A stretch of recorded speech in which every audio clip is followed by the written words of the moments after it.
तेजस्वी के सामने एक और बड़ी मुश्किल है। कल मुकेश सहनी को डिप्टी चीफ मिनिस्टर का चेहरा घोषित किया गया, तो अब यह सवाल पूछा जाने लगा कि मुसलमानों का क्या कसूर है?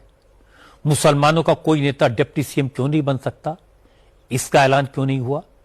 यह सवाल सबसे पहले उठाया असदुद्दीन ओवैसी की पार्टी ने। एआईएमआईएम के नेता शौकत अली ने ट्विटर पर एक एआई जनरेटेड पिक्चर पोस्ट की, जिसमें तेजस्वी यादव मुकेश सहनी के साथ सोफे पर बैठकर चाय पीते हुए दिखाई दे रहे हैं और जमीन पर बैठा मुस्लिम युवक दरी बिछा रहा है। इस फोटो के कैप्शन में शौकत अली ने लिखा, 14% वाला चीफ मिनिस्टर, 2% वाला डिप्टी चीफ मिनिस्टर और 18% वाला अब्दुल दरी बिछाएगा। शौकत अली ने कहा, सो कॉल्ड सेक्युलर पार्टियां मुसलमानों को बीजेपी का डर दिखाकर उनका वोट तो लेना चाहती हैं, लेकिन मुसलमानों को सत्ता में भागीदारी नहीं देना चाहती। ये अब नहीं चलेगा।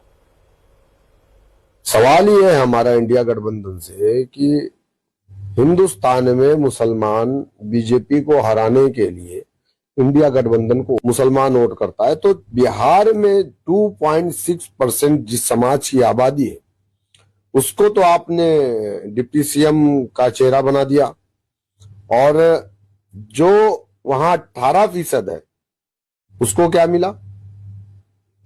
तो दरी बिछाने का मंत्रालय उसके पास रहेगा क्या? कुर्सी बिछाने का मंत्रालय उसके पास रहेगा, या नारा लगाने का मंत्रालय उसके पास है? तो सवाल यही है कि 14% वाला मुख्यमंत्री बन गया, 2.5% वाला उप मुख्यमंत्री बन गया, 18% वाला अब्दुल दरी बिछा हुआ समझा जाता है। ये नाम नया सेकुलर पार्टियां मुसलमानों को हमेशा डिस्पोजल गिलास की तरह इस्तेमाल करती हैं, और जब इनकी जरूरत खत्म होती है ये उठा करके गिलास फेंक देते। कह रहे हमको क्यों नहीं, हमारा नाम क्यों नहीं? बोलते हैं चुप रहो, तुम बोलोगे तो बीजेपी जीत जाएगी। अब्दुल बोलेगा नहीं, अब्दुल खामोश रहेगा, खामोशी से इनको वोट डालेगा, इनको मंत्री बनाएगा, इनको मुख्यमंत्री बनाएगा, लेकिन डेवलपमेंट के नाम पर कुछ नहीं पाएगा, क्योंकि उसका सबसे बड़ा इनाम यही है कि वो बीजेपी को हरा देगा। बस यही हो रहा है। चिराग पासवान ने इस मुद्दे को और हवा दी। चिराग ने कहा कि लालू यादव की शुरू से यही नीति रही है कि मुसलमानों को बीजेपी के नाम पर डराओ, उनका वोट लो और फिर उन्हें भूल जाओ। चिराग ने कहा कि मुसलमानों के साथ जो सलूक लालू ने किया वही व्यवहार तेजस्वी यादव कर रहे हैं। अब मुसलमानों को तय करना है कि वो ऐसे धोखेबाजों पर कब तक भरोसा करते रहेंगे। दिक्कत तो यही है ना कि इनको सिर्फ वोट बैंक बना के रखना है ऐसे समुदाय को। मुसलमानों की बात करेंगे, जब रिप्रेजेंटेशन की बात आएगी तो रिप्रेजेंटेशन देंगे नहीं, उनको डरा के धमका के अपने साथ वोट बैंक रखना चाहेंगे। सहनी साहब को ही देख लीजिए, अपना समझौता हो गया, खुद डिप्टी सीएम बनने की घोषणा हो गई तो भूल गए। तो बिल्कुल मुसलमानों को समझना चाहिए ना भैया, कौन मुसलमानों की बात कर रहा है? ये वही राजद है ना। 2005 में मेरे पिता ने कहा था ना कि भाई एक मुसलमान को आप मुख्यमंत्री बना दीजिए। क्यों नहीं बनाए थे बताइए? अगर इतने ही मुसलमान के हितैषी बने फिरते हैं, क्यों नहीं है उस वक्त एक मुसलमान मुख्यमंत्री बना दिए थे? अगर उस वक्त बनाते तो सही मायनों में समझ में आता कि भैया इनका समर्पण है मुसलमानों के प्रति। पर ये कहेंगे कुछ, करेंगे कुछ, इनकी कथनी करनी में फर्क है। मुसलमान इनके लिए सिर्फ वोट बैंक है, और जितनी जल्दी मुसलमान ये बात समझ जाए। ये सारा विवाद मुकेश सहनी की जिद के चक्कर में शुरू हुआ। न मुकेश सहनी खुद को डिप्टी चीफ मिनिस्टर का चेहरा घोषित करने पर अड़े होते, न ये सवाल उठते। इसलिए मुकेश सहनी ने सफाई दी। मुकेश सहनी ने कहा, हकीकत तो यह है कि असदुद्दीन ओवैसी और उनकी पार्टी के नेताओं को बिहार के राजनीतिक और सामाजिक समीकरणों का कुछ पता ही नहीं है। वो मुसलमानों को बहकाकर महागठबंधन का वोट काटने की कोशिश कर रहे हैं, लेकिन इसका कोई फायदा नहीं होगा। सबसे पहले ओबीसी साहब को जानकारी पूरा प्राप्त कर लेना चाहिए, क्योंकि हैदराबाद से है, बिहार के तो है नहीं। निषाद समाज 2 नहीं 11% है, और निषाद का मतलब सिर्फ मल्ला नहीं होता है। बींद, बेलदार, नुनिया, मल्लाह, चाय, तियर, बनपर, गोरी, केवट, गंगोता, ये निषाद का उपजाति है, और ये 11% है।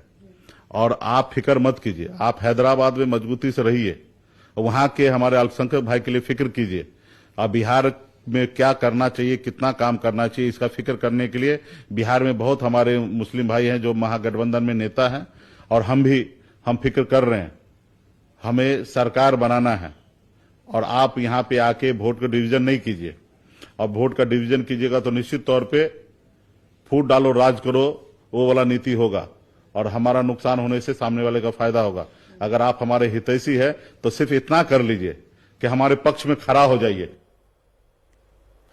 हालांकि तेजस्वी मामले की नजाकत को समझ गए, इसीलिए उन्होंने आज अपने सभी रैलियों में बार बार कहा, अभी तो सिर्फ मुकेश सहनी को डिप्टी चीफ मिनिस्टर का चेहरा घोषित किया गया है, थोड़े दिन इंतजार कीजिए, दूसरे वर्गों और मजहब के लोगों को भी डिप्टी चीफ मिनिस्टर का चेहरा डिक्लेयर किया जाएगा। हम सब लोगों के साथ आए उप मुख्यमंत्री बनेंगे, अति पिछड़ों की आवाज को बुलंद करेंगे और आने वाले सहनी जिंदाबाद जिंदाबाद जिंदाबाद आने वाले समय में और भी समाज धर्म के लोगों को उप मुख्यमंत्री का हम लोग जो है दायित्व देने का काम करेंगे, वो भी आप लोगों को कुछ दिनों के अंदर बता दिया जाएगा। बिहार का कोई नेता खुलकर स्वीकार नहीं करता, लेकिन बिहार का चुनाव हर बार जाति के आधार पर ही लड़ा जाता है। इसीलिए नीतीश कुमार अब भी मुख्यमंत्री बने हुए हैं। इसीलिए अति पिछड़ों के नेता जननायक कर्पूरी ठाकुर का जिक्र आज फिर आया। इसीलिए कांग्रेस को सीताराम केसरी की याद आई। इसीलिए तेजस्वी यादव ने मुकेश सहनी और आईपी गुप्ता को हेलीकॉप्टर में बिठाकर तस्वीरें खिंचवाई। एक फर्क जरूर आया है कि अब आरजेडी और कांग्रेस जैसी पार्टियां खुलकर मुसलमानों की हिमायत नहीं करती। इन पार्टियों के नेता मानकर चलते हैं कि मुसलमान बीजेपी वाले अलायंस में जा नहीं सकते, मजबूरी में हमारे साथ आएंगे। लेकिन ओवैसी ने मुसलमानों के बीच एक चिंगारी छोड़ दी है। वो पूछते हैं कि 2% जाति वाला डिप्टी चीफ मिनिस्टर का दावा करेगा और 18% वाला अब्दुल दरी बिछाएगा, ये कब तक चलेगा? ऐसी चुभने वाली बातों का असर अच्छा खासा होता है।